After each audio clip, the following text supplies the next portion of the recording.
You're listening to Convenience Matters, brought to you by NACS. We'll talk about what we see at stores and what the future may hold for our industry. Welcome to Convenience Matters. My name's Jeff Lenard. And I'm Chris Blasinsky. And Chris and I today are going to talk about probably the biggest issue facing not just our industry, but every industry, and that's the labor shortage. And having that conversation with us, we're delighted to welcome NACS Chairman, Jared Scheeler. Welcome, Jared. Hi, Jeff. Hi, Chris. Thanks Hello. for having me. So we mentioned that you're NACS Chairman this year, and you're also CEO of the Hub Convenience Stores chain in North Dakota. What are you hearing and seeing with the labor shortage, both at your stores and your communities and maybe in broader conversations with other NACS members? Yeah, well, to answer your question, Jeff, I'm going to back up a little bit. So when we started the Hub back in 2015, it was really in the height of the oil boom here in Western North Dakota. And the most common question I got from friends, potential customers, suppliers was, where are you going to get your workers from? Because at the time, there was so much economic growth going on in Western North Dakota, and everybody was having difficulty hiring. And from day one, we at the Hub didn't have any issues with not only finding people, but finding great people.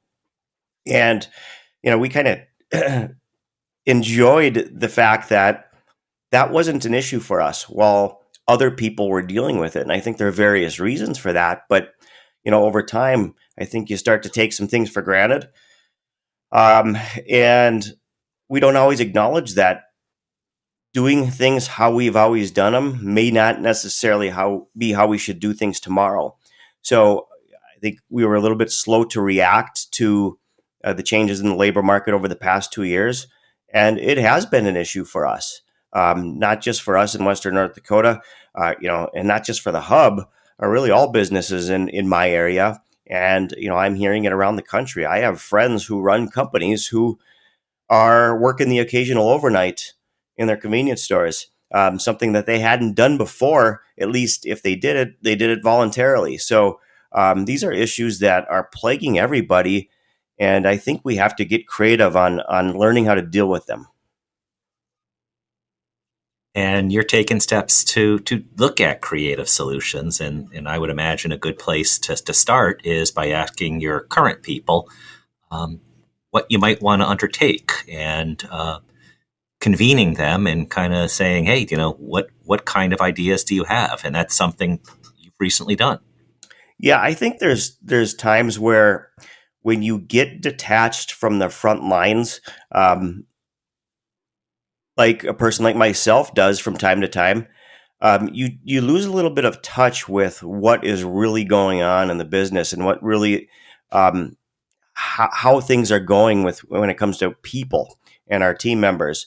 And last week, I convened the leadership team at the Hub for 2 days of half-day meetings to talk simply, how do we tackle this labor issue? What's going well for you? What are you struggling with?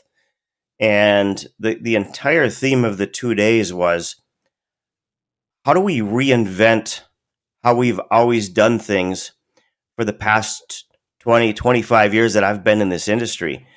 How do we change our mindset on people, on personnel, on task management, and how we go about things?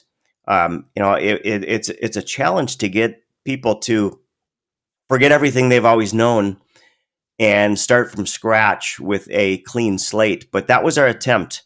So we brought our team together, our team of store leaders from all of our locations, and we talked through these things for a period of 2 days, and we got into a lot of different areas. And we have, the beauty of it is we got a lot of ideas, and I always think in my time in this industry, if there's anything that I've learned, it's the best ideas come from our team members. So, and that was no different last week when we were discussing this labor issue. Where do you guys think you landed? Well, Chris, we really focused on four specific themes when it came to addressing the labor issue and reinventing the way we've always done things. The first one was to really put a magnifying glass on our culture. I think that was one of the things that initially, when we first started our business, helped us in building and attracting top talent. And as our company grew from one location to three, and then to four, and then to five, I think each step along the way during that path of growth, we lost a little bit of ourselves. So I actually started the meeting off by conducting the exact same team orientation that we did for our first batch of hires when we first opened in 2015. And I warned the team of store leaders. I said, "Hey, some of this might be a little elementary for you, but I want us to start this meeting by getting in the mindset of where we were, and it's really an indication of where we want to be as well. By the end of this meeting, we just might have to go about things a different way to get there." So, that was the discussion. But we started talking about our culture at first.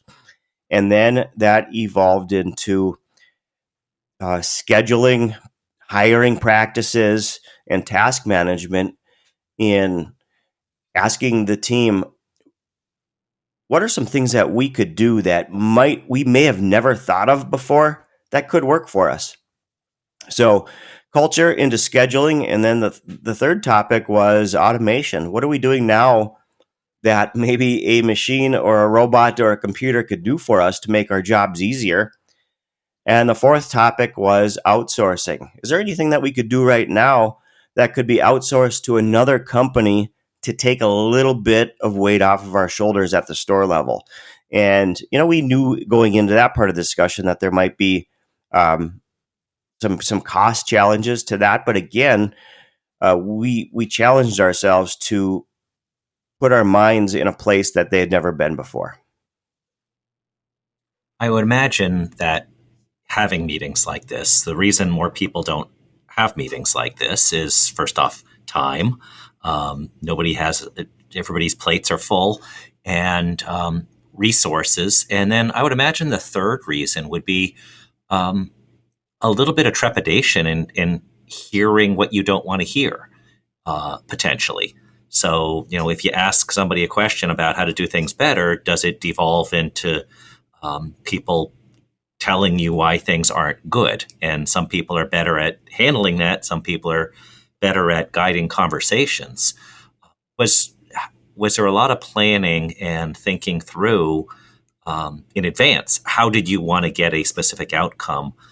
Because I'm asking really for if other folks want to replicate what you just went through. What are some of the things that are good to do and to watch out for?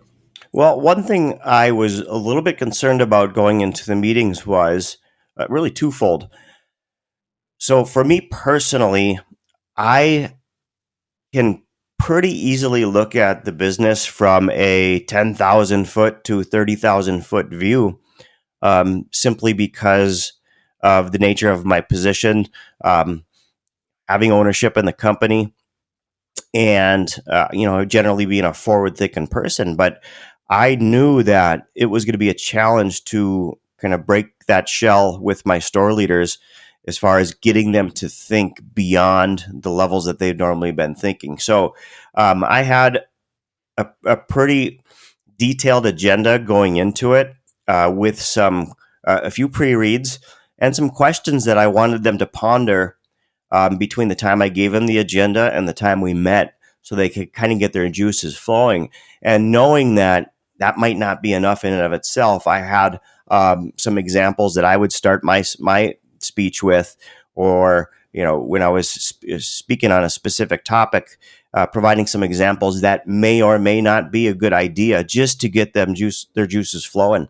And sometimes those ideas were off the wall, but again, I wanted to get them out of that typical mindset that we can kind of get stuck into when we're just in the thick of things like we are right now. So That was one thing that I was worried about, was inability to get those juices flowing. The other one was, clearly, when we're talking about culture,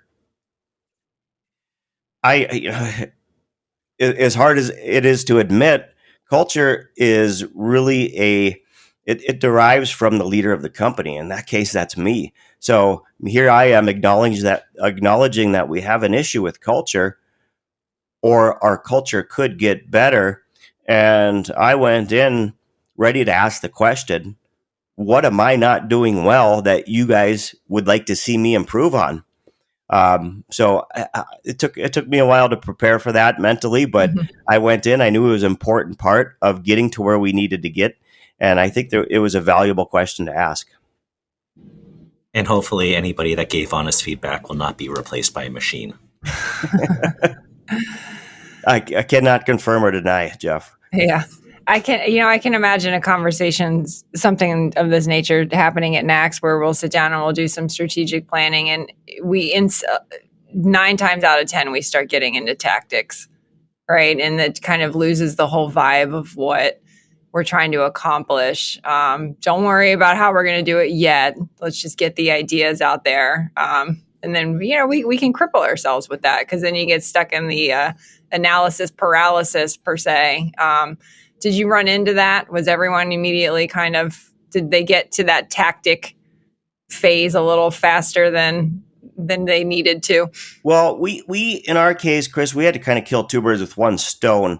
So we started by painting a pie in the sky picture of what a perfect world looks for us when it comes to personnel and team building and developing people. So, we kind of went around the room, everybody talked for a little bit and gave us what they thought was the ideal situation. So that allowed us to sit back and say, okay, what steps do we need to take to get there? So fortunately for us, our objective was both strategic and tactical, but it was the overall theme of the meeting, the strategic part of it, that drove our thoughts. Yeah.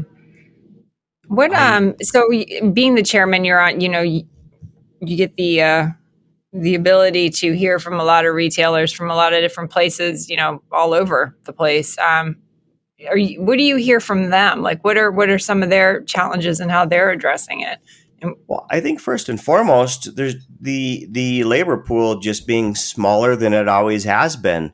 With the labor force participation rate back in 2019 being north of 64%, and now it's hovering around 61 or maybe a little bit lower. That's just not going to get better, maybe ever. And we're going in with the presumption that number isn't going to improve. The amount of available workers is not going to get higher. So we have to change the way we're thinking. And I see that I have a lot of friends in the industry around the country. I'm hearing the same thing. We just can't find people. We're not even getting applicants. And we're, as we may have in the past, focused on, okay, we have 15 applicants for these 2 positions. Let's pick the best 2 people. And now we have 2 applicants for 2 positions. We probably don't want to hire any of them, but in many cases we are. So it's just a different world that we're seeing out there. And I'm hearing it from all around the country.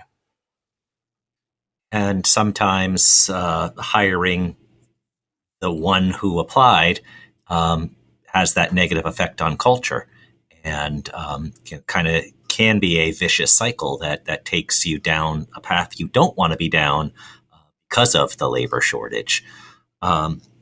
Without giving away trade secrets, and obviously you have a lot of things to ponder and to move forward, so we don't want to have anybody listen to a podcast and say, hey, I found out there.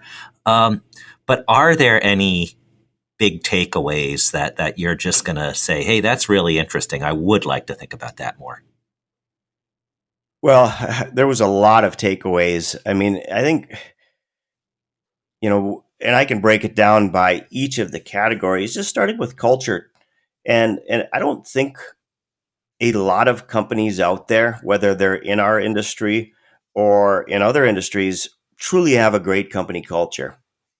So I think we underestimate, that's a big word that's thrown out a lot, but I think we underestimate the power that it has in attracting people, not just team members, but customers as well. Because great culture is tough to define, but when you have it, you can feel it in almost everything that you do. So, I think that a big part of that was the way we communicate with our team members. We talked a lot with our team about what's going on in the business, talked about financials, and just in general, communicating better with our team, starting from day one. What specifically do we want to communicate during that first week? How do we want to train? How do we want to train more consistently? What standards are we going to uphold? Because it's so easy to lower the standards when I need somebody on that cash register right now. And we can't do that. We have to onboard people the right way. We need to communicate them what we're looking to accomplish as a business and how they fit into that. So, that's just one of the things when it came to the culture aspect of the discussion. And there's many more that I look forward to building upon. And scheduling and automation and outsourcing and a thing. As soon as you said outsourcing, my mind said cost. Yeah, outsourcing, I can start with that one. So, I think we kind of took it in a little creative direction when we talked outsourcing. We only have 5 stores in our company, and we don't cover a very tight geographic area. We'll have upwards of 120 miles in between stores, but we categorize this under outsourcing was the idea of having an internal commissary for production of many of our food items and our bakery items, and also some internal distribution. And I don't think that's a math problem that we can make work. So, that kind of goes along with the costs you were talking about, Chris. And, we talked about the idea of outsourcing forecourt maintenance. Could we have a company come in, periodically wipe our fuel dispensers, empty trash cans, fill the washer fluid, fill paper towels, cones, sweep around the dispensers and the curbs. And again, that became a math problem. It would probably be significantly more expensive than what we're paying right now. Even though I'd say we're probably not doing a good job with it. But in both of those cases, somebody suggested the idea of, well, could we have our own company that does those things and we do that for other people? So we are the outsource, but we're handling it ourselves. And by doing it for other people, we're making it a viable business model, both on the commissary and the forecourt maintenance idea. And are they ideas that are going to work or can work? I don't know yet, but we're going to explore it and we're going to dig into it as deeply as we can. Because like I said at the beginning of these meetings, we need to get creative to solve these issues that we're having. The way you're talking about tackling problems, it sounds like the way that companies with 500 stores and resources look to solve these big problems. So it's really impressive to listen to the thought process and going through this with a smaller company and saying that you can do this. Anybody of any size can and should be as strategic as they can, as often as they can. Yeah, and that's something that I really, really want to see. I think as a leader, when developing other leaders, it's important to help them stretch their minds, stretch their level of thinking to be able to think beyond the norms or beyond the day-to-day.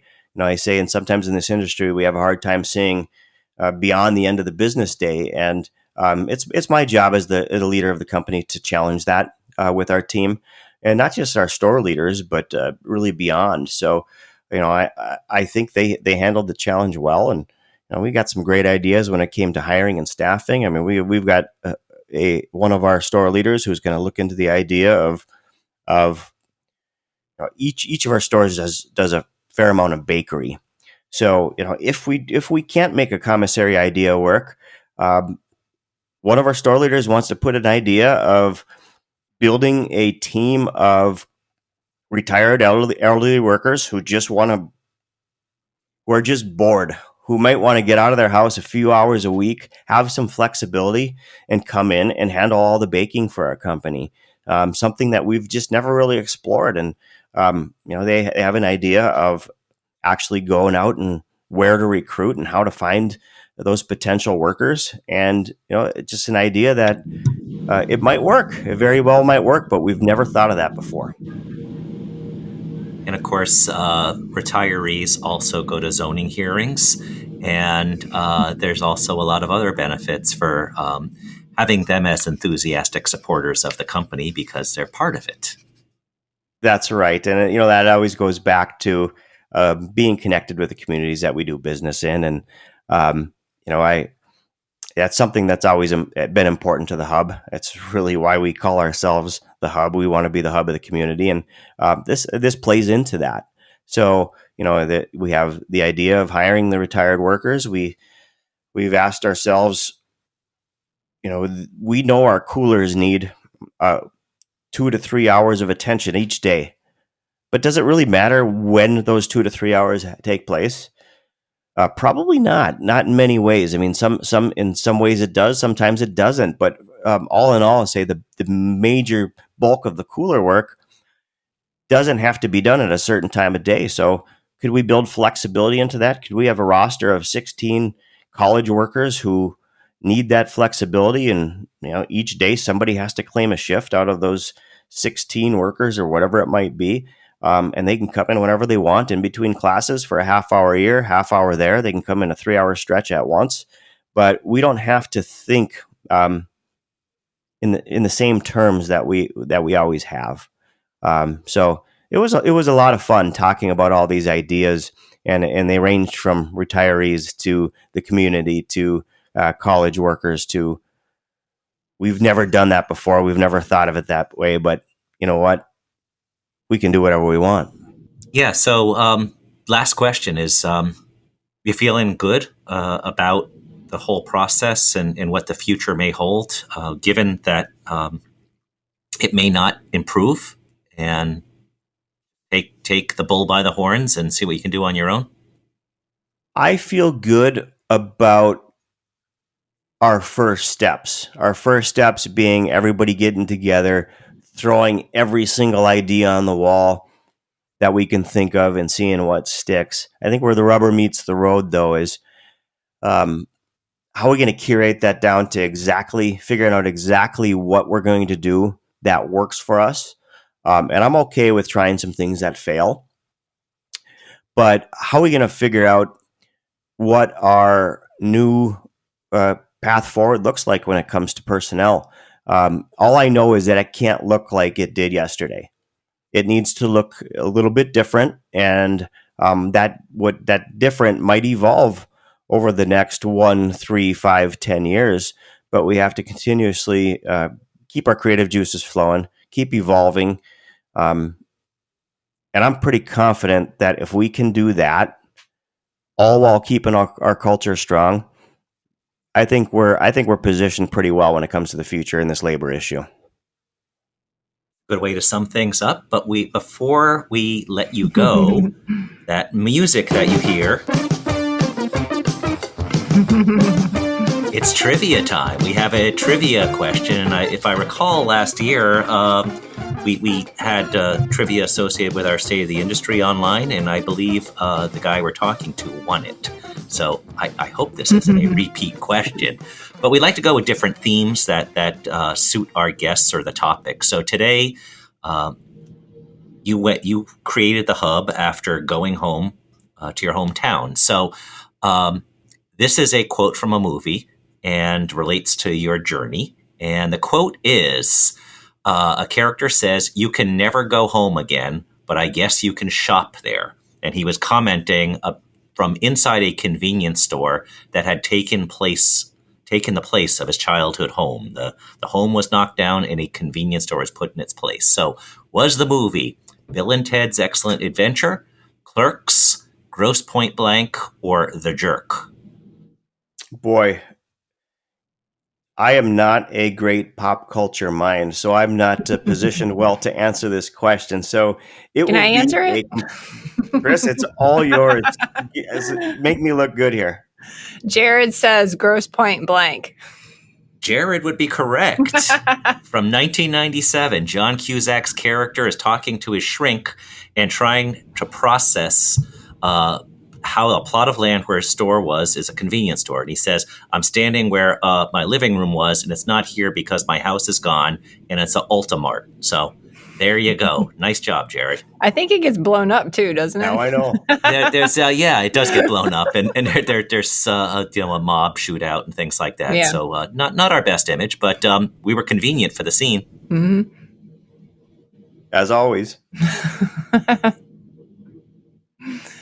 Well, Jared, thank you for being with us again, because we spoke to you earlier this year in January. So I hope we can keep having these conversations with you. And we look forward to connecting again. And for all of those who are listening, thank you for listening to Convenience Matters. You can subscribe to our podcast on your favorite podcast player. And we're going to keep trying. We keep inviting Matt Damon, and he keeps not responding. So we'll see what's up. Well, you do. Thanks again. Well, I do, yes, but we'll see what happens. Thanks, everyone. Convenience Matters is brought to you by NACS and produced in partnership with Human Factor. For more information, visit convenience.org.